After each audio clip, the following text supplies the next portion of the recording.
শিখিয়ে যেতে পারলাম না। আচ্ছা দাদা, আপনি আপনার নাম কি? আমার নাম তনয় চন্দ্র। আমি 11/2। আচ্ছা, আপনি এসছেন কোথা থেকে? আমি 11/2 ক্রিস্টোফার রোড থেকে এসেছি। আচ্ছা, ডাক্তারবাবুর কাছে যে এসছিলেন, আপনি কি সমস্যা নিয়ে এসছিলেন? আমি এসেছিলাম ডাক্তারবাবুর কাছে। আমার কোমরে ব্যথা হতো, হাঁটুতে যা ব্যথা হতো এবং পুরো শরীর ম্যাক্সিমাম গাঁঠে গাঁঠে ব্যথা হতো, আর পুরো বডি স্টিফ করে যেত, আর হাঁটু ফুলে যেত বা কোমরও ফুলে যেত, যেগুলো খুব বিভৎসভাবে আমি বিছানা থেকে উঠতেও পারতাম না, ইভেন নড়তেও পারতাম না। আর কন্টিনিউ ব্যথা হতো, যেন মনে হতো মানে আমাকে কামড়ে কামড়ে খাচ্ছে এরকম। আচ্ছা, আপনি এসছিলেন কবে? আমি এসেছিলাম 2020-তে, আর একবার 2020-তে এসেছিলাম, একবার 2021-এ এসেছিলাম, দুবার এসেছিলাম। তারপর থেকে আমি এতদিন ভালোই ছিলাম, আবার আজকে আমার একটু অসুবিধা হচ্ছে বলে আমি আবার এই 3 বছর পরে আবার ডাক্তারবাবুর কাছে এসেছি। আমি এটা নিয়ে প্রায় 2006 থেকে ভুগছি, কিন্তু কোনো জায়গায় কিওর পাইনি। কিন্তু 2020-তে স্যারের কাছে আসার পর থেকে, দুবার দেখানোর পর থেকে আমি 3 বছর ভালোই ছিলাম। আবার কিছু প্রবলেম হওয়ার জন্য আমি স্যারের কাছে এসেছি। আমি স্যারের জন্য, এই হেল্পের জন্য স্যারের কাছে অনেক কৃতার্থ, অনেক ধন্যবাদ। আচ্ছা স্যার, আপনি বলুন ওনাকে আপনি কি মেডিসিন দিয়েছিলেন যার জন্য উনি এতটা সুস্থ হয়েছে? মেডিসিন তো পরে যেভাবে আমরা মেডিসিন দিই সেটাকে এস্টাবলিশ করার জন্য বলছি। আগে তো বলবো যে রুগী কেমন আছে, তারপর তো সেটাকে প্রমাণ করতে হবে।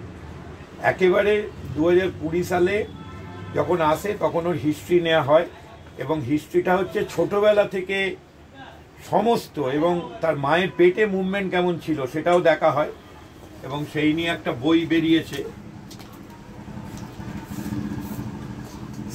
একটা বই বেরিয়েছে, কতটা মুভমেন্ট মাদার সাইকোলজি থেকে শুরু হয়। সাংঘাতিক পেশেন্টের ইমপ্রুভমেন্ট বলে এরমভাবে শুরু করছি। এইবার দেখা গেল কারো মুভমেন্ট বেশি, কারো কম।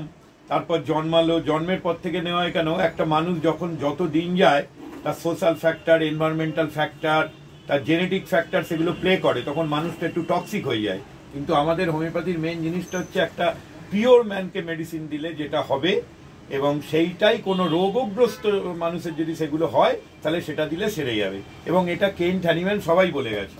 যাই হোক, তারপর আসবার পরে আমি অনেকগুলো সিমটম নিলাম, যেমন জেনারেলি কোয়াইট ডিসপোজিশন, শান্ত, ফাস্টিডিয়াস, মানে খুব জিনিসপত্র পরিষ্কার করে রাখে।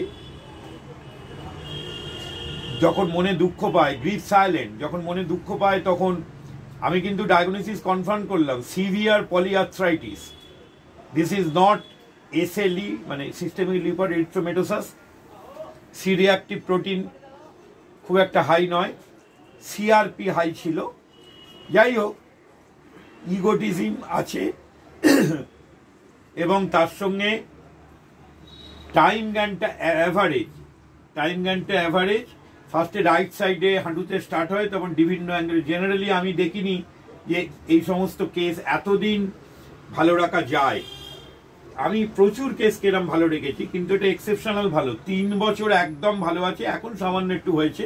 আর একটা হিস্ট্রি যেটা থেকে আমার প্রেসক্রিপশনের সুবিধে হলো, সেটা মায়ের ক্যান্সার ছিল আর বাবার HTN ছিল। এটা কিছুটা জিনকে ট্রিগার আপ করার ট্রিটমেন্ট।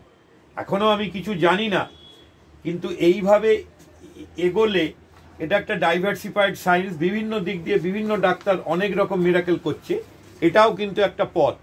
আলটিমেটলি এস্টাবলিশড হবে যে এই পথে গেলে কি হতে পারে এবং কি হচ্ছে।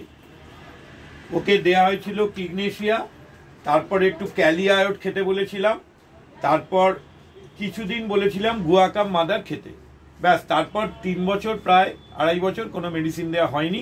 একেবারে ভালো ছিল। Severe polyarthritis of all the joints of the body. Thank you sir.